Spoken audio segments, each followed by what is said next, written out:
नाज़रीन नवासा ख़बर शेयर कंदा हलूं। जुंगशाही मां रिपोर्ट करे रहिया हुज़ूर अहमद ब्रोही।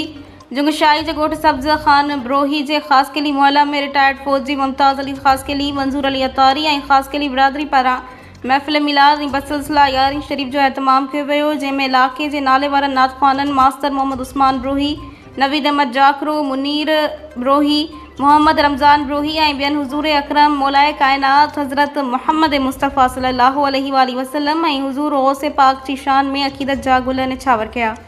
उन मौक़े ते अल्लामा मौलाना अलहाज मोहम्मद फ़ज़लुल्लाह हुसैनी जिन नूरानी ऐं क़ुरानी बयान कंदे चयो त मुसलमान हुजण जो पहिरियों जज़ निमाज़ आहे ऐं निमाज़ इंसान खे हर बुराई खां रोके थी, पर निमाज़ खे अल्लाह पाक खे हाज़ुर नाज़ुर सम्झी पढ़णु घुरिजे।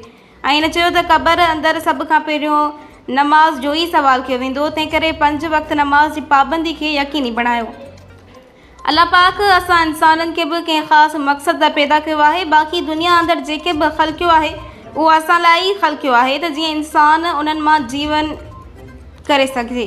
हिननि चयो त जेकॾहिं को इंसान केॾो बि गुनहगार हुजे त उनजी माफ़ी मिली सघे थी, पर बेनमाज़ी इंसान लाइ माफ़ी जी का गुंजाइश न आहे।